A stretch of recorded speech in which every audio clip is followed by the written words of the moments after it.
Haïti peut-il réellement faire trembler la défense brésilienne? À première vue, la question peut sembler provocatrice, presque naïve, tant l'écart historique entre les deux nations paraît immense. Mais le football moderne n'est plus un sport de hiérarchie figée. Il est devenu un jeu de contexte, de plans précis, de détails tactiques et surtout d'exploitation des failles adverses. Et c'est précisément dans cet espace-là que s'inscrit le projet haïtien porté par Sébastien Migné, avec Dukens Nazon comme pièce centrale de l'animation offensive. Face au Brésil, il ne s'agira jamais de dominer, ni même de rivaliser techniquement sur la durée. Il s'agira de déranger, de désorganiser, de provoquer l'inconfort.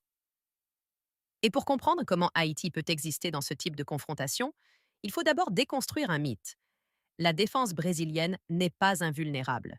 Le Brésil fait peur par son nom, par son histoire, par son aura. Mais défensivement, cette équipe repose sur des principes très clairs qui peuvent être exposés si l'adversaire sait exactement où appuyer. Le football brésilien moderne privilégie les latéraux offensifs, les centraux relanceurs et un bloc qui défend souvent haut pour maintenir la pression territoriale. Ce choix impose un rythme élevé, mais il ouvre aussi des espaces, notamment dans le dos des latéraux et entre les centraux lorsque la ligne est étirée. Et c'est là que Sébastien Migné construit sa réflexion. Il ne pense pas en termes de possession, mais en termes de moment. Il sait que Haïti aura peu le ballon. Il sait que Haïti devra défendre bas par séquence, mais il sait aussi que le Brésil, dans sa volonté de contrôler, laissera forcément des fenêtres, parfois très courtes, parfois très rares, mais exploitables. Le plan ne repose donc pas sur un miracle, mais sur une discipline extrême et une efficacité maximale quand l'opportunité se présente. Dans ce cadre, Dukens Nazon n'est pas choisi par nostalgie ou par loyauté. C'est un choix fonctionnel. Nazon n'est pas là pour dribbler toute une défense. Il est là pour faire mal dans les zones clés. Pivot, point d'ancrage, aimant à défenseur. Face au Brésil, Haïti ne cherchera pas à multiplier les centres ou les attaques placées. Ce serait suicidaire. Le jeu passera par des sorties rapides, verticales, souvent après récupération basse. Et dans ces phases, le rôle de Nazon devient fondamental. Il doit être capable de garder le ballon sous pression, de fixer les centraux brésiliens, de gagner du temps pour permettre au bloc de remonter. Il doit provoquer le duel, attirer la faute, casser le rythme. Il doit être le premier acte de la transition. Le Brésil déteste les équipes qui cassent son tempo. Les équipes qui ralentissent, qui fragmentent le jeu, qui imposent des arrêts, des duels, des fautes intelligentes.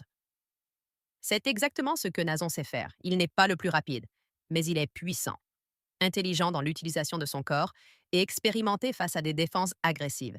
Sébastien Migné l'a compris, le danger pour Haïti ne viendra pas d'une attaque permanente, mais d'une accumulation de micro-déséquilibres. Un duel gagné ici, un coup franc obtenu là, un ballon gratté qui permet de souffler. Ce sont ces moments qui empêchent le Brésil de s'installer confortablement. Or, le Brésil, quand il s'installe trop longtemps, devient presque impossible à contenir. La première mission est donc défensive. Mais attention, défendre ne signifie pas subir sans intention. Le bloc haïtien devra être compact, très resserré, avec une distance minimale entre les lignes. Migné privilégie une structure capable de coulisser rapidement, de fermer l'axe et d'orienter le jeu vers les côtés. C'est un point crucial. Le Brésil est létal quand il combine dans l'axe entre les lignes, avec des joueurs capables de jouer en une touche. Forcer le Brésil à passer par les ailes, c'est déjà une victoire partielle. Cela permet de contrôler les angles de centre, de préparer les duels aériens et surtout de réduire les situations de frappe pleines face au but. Mais ce plan défensif n'a de sens que s'il est accompagné d'une menace offensive crédible. Et c'est là que beaucoup d'outsiders échouent. Ils défendent bien pendant 20, 30, parfois 60 minutes, mais n'existent jamais offensivement. Le Brésil finit alors par forcer le verrou. Haïti doit absolument éviter ce scénario. Pour cela, la simple présence de Nazon change la perception du danger. Un défenseur qui sait que chaque ballon perdu peut devenir un duel physique est un défenseur qui hésite. Une ligne défensive qui hésite recule d'un demi-mètre. Et ce demi-mètre peut suffire à créer une situation. Dans le plan de Migné, Nazon n'est pas isolé. Il est soutenu par des joueurs rapides, capables de se projeter immédiatement dès la récupération. C'est un principe fondamental. La transition doit être immédiate. Pas de touche de trop. pas de conservation inutile. Récupération, passe verticale, projection. Le Brésil est vulnérable dans ces phases parce que ses latéraux sont souvent hauts et ses centraux écartés. Un ballon bien négocié peut mettre Nazon en situation de duel face à un seul défenseur, parfois même dos au jeu, mais avec du soutien qui arrive vite. Ce n'est pas spectaculaire, mais c'est efficace. Le danger principal pour Haïti serait de vouloir trop bien faire, de vouloir jouer comme le Brésil face au Brésil. Minier insiste sur un point clé: accepter l'infériorité technique sans accepter l'infériorité mentale. C'est une nuance essentielle. Haïti n'a pas à rougir de défendre bas si c'est un choix stratégique. Le courage dont parle Minier n'est pas celui de sortir n'importe comment, mais celui de rester fidèle au plan même quand la pression était maximale. C'est dans ces moments que les grandes équipes testent par les plus petites. Elles accélèrent, provoquent, cherchent la faute, la panique. Si Haïti craque mentalement, le match peut basculer très vite. Mais si Haïti tient, le doute peut apparaître. Un détail souvent ignoré entre alors en jeu: la frustration brésilienne. Le Brésil supporte mal les matchs verrouillés, il supporte mal les adversaires qui ne jouent pas le jeu du spectacle. Plus le temps passe sans marquer, plus les décisions individuelles prennent le dessus sur le collectif. C'est là que les frappes forcées apparaissent, que les centres deviennent imprécis, que la défense se découvre légèrement. Haïti doit survivre assez longtemps pour provoquer ce basculement psychologique. Mais survivre ne suffit pas. Il faut aussi frapper au bon moment. C'est là que les coups de pied arrêtés prennent une importance capitale. Face à une nation comme le Brésil, chaque corner, chaque coup franc excentré doit être considéré comme une occasion majeure. Haïti n'aura peut-être que 3 ou 4 situations dangereuses dans le match. Il faut les maximiser. Nazon est encore une fois central dans ce registre. Présence dans la surface, capacité à bloquer un défenseur, à créer une déviation, à gêner le gardien. Là encore, ce n'est pas une question de beauté, mais d'efficacité. Sébastien Minier sait que ce type de match se joue parfois sur une seconde d'inattention. Un mauvais marquage, un ballon mal repoussé, un duel perdu. Dans ces instants, l'instinct de l'attaquant compte plus que la construction collective. Nazon possède cet instinct. Il a marqué dans des contextes difficiles, sur des terrains hostiles, dans des matchs où Haïti n'était pas favorite. Ce vécu est précieux. Le plan haïtien ne promet pas l'exploit. Il prépare la possibilité.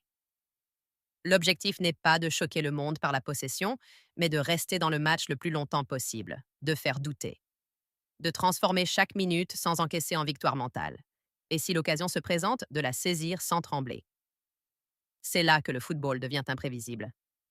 Pas parce que le faible devient soudainement plus fort, mais parce qu'il a préparé chaque détail pour exister dans un contexte hostile. Cette première partie pose donc les bases essentielles à comprendre que Haïti n'attaque pas le Brésil frontalement, mais latéralement, mentalement, stratégiquement. Avec un plan clair, avec un rôle précis pour Dukens Nazon, avec une lecture lucide des forces et des failles adverses. Mais ce n'est que le début. Car pour réellement faire trembler la défense brésilienne, il ne suffit pas d'avoir un plan.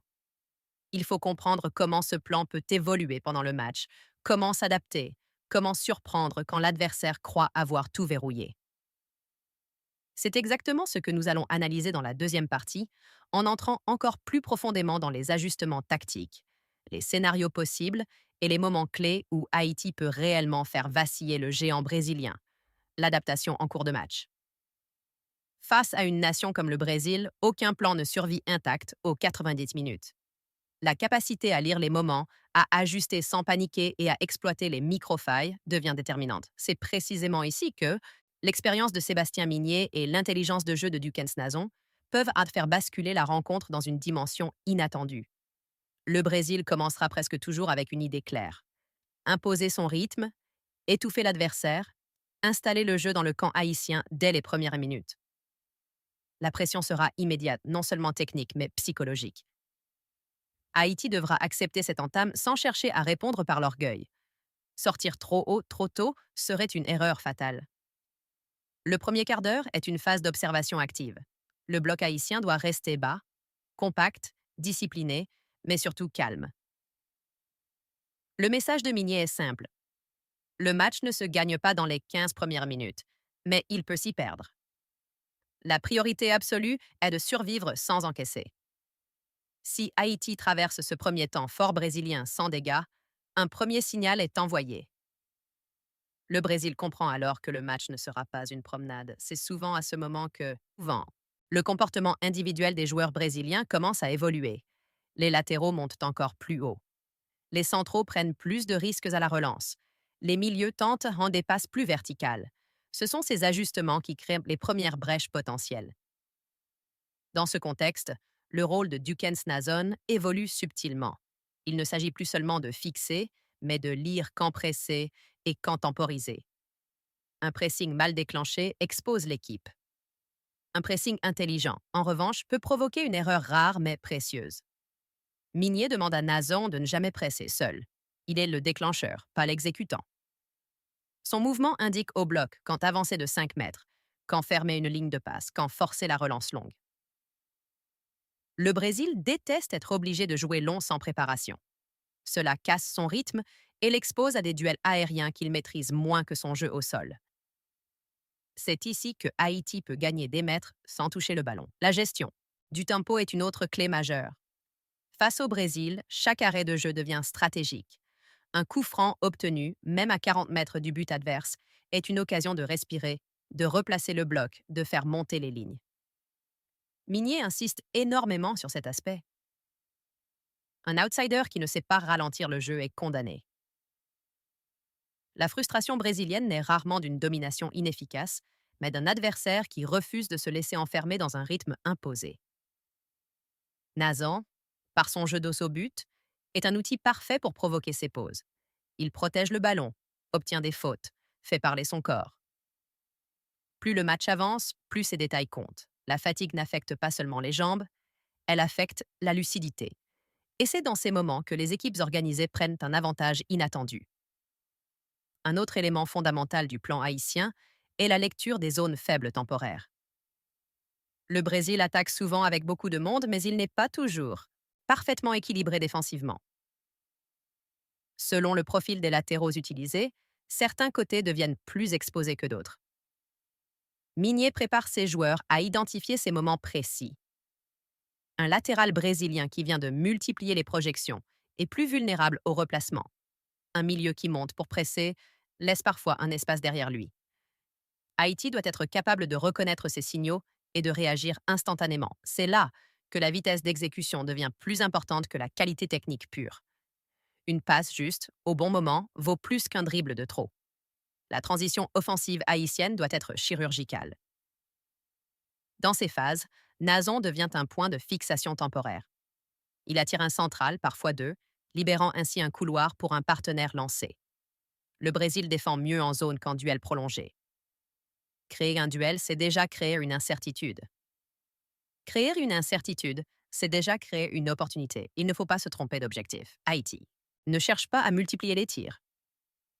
Haïti cherche à créer une ou deux situations nettes. C'est souvent suffisant dans ce type de match. L'histoire du football regorge d'exemples où un seul but a suffi à bouleverser une hiérarchie supposée immuable. Mais pour que ce scénario reste crédible, Haïti doit maintenir une rigueur défensive absolue. La gestion de la profondeur est cruciale. Le Brésil adore attaquer l'espace derrière la ligne défensive, surtout lorsque l'adversaire commence à fatiguer. Minier demande donc à ses défenseurs de ne jamais reculer en panique. Le recul doit être coordonné, synchronisé. Un défenseur qui recule seul crée un trou. Un bloc qui recule ensemble conserve sa cohérence. La communication devient alors une arme défensive aussi importante que le tacle ou l'interception. C'est dans ce contexte que l'expérience internationale de certains cadres haïtiens prend toute sa valeur. Ils savent que le danger n'est pas toujours là où le ballon est, mais là où il va arriver. Le Brésil aime préparer ses frappes par des décalages progressifs. Un léger retard de couverture peut suffire à créer une frappe pleine surface. Haïti doit accepter de concéder des tirs lointains plutôt que des pénétrations axiales. C'est un choix assumé, calculé. Laisser tirer de loin est parfois moins dangereux que laisser entrer dans la surface. Mais aucun plan n'est figé. Si Haïti parvient à tenir le score nul ou serré à l'approche de la dernière demi-heure, le match entre dans une nouvelle dimension. Le facteur pression change de camp. Le Brésil commence à sentir le poids de l'obligation. Le public, les attentes, l'histoire. Les joueurs tentent donc parfois des solutions individuelles. Là encore, le rôle du banc devient déterminant. Migné doit lire le match avec lucidité. Savoir quand renforcer le milieu pour densifier l'axe. Savoir quand injecter de la vitesse pour exploiter une défense qui commence à se découvrir. Les changements ne doivent pas être défensifs par défaut, mais stratégiques, par intention. Un entrant peut devenir un facteur de surprise s'il est utilisé au bon moment.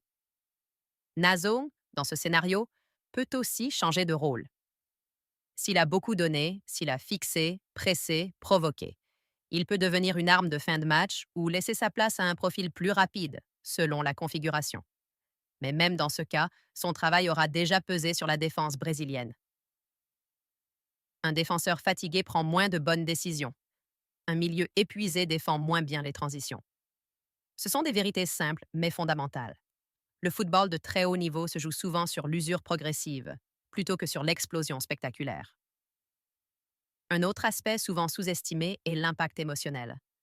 Un match courageux, structuré, où Haïti résiste, peut libérer une énergie collective immense. Les joueurs se mettent à y croire. Le public commence à ressentir l'incertitude. L'adversaire sent que le scénario lui échappe partiellement. C'est dans ces moments que le football devient irrationnel. Un ballon qui traîne, un rebond favorable. Une erreur de marquage, un coup franc bien placé. Tout devient possible. C'est précisément pour cela que Migné parle de courage et non de miracle. Le courage, c'est rester fidèle au plan quand l'émotion monte. Le courage, c'est ne pas paniquer après une occasion concédée. Le courage, c'est continuer à défendre à 11, y compris pour l'attaquant. Le Brésil respecte les équipes qui ne lâchent rien. Il respecte les équipes qui ne se décomposent non pas. Haïti doit viser ce respect avant même de viser le résultat. Même dans un scénario sans victoire, un match solide, discipliné, intelligent peut marquer un tournant symbolique. Un tel match envoie un message au monde du football. Haïti n'est plus une sélection que l'on bat par simple supériorité technique. Haïti devient une équipe qu'il faut préparer, analyser, respecter. C'est exactement ainsi que les projets de sélection progressent. Match après match, détail après détail, sans brûler les étapes. Le plan Migné-Nazon ne promet pas l'impossible. Il construit le possible. Il accepte les limites sans s'y soumettre. Il transforme chaque faiblesse potentielle en choix stratégique. Et c'est peut-être là la plus grande force de cette approche.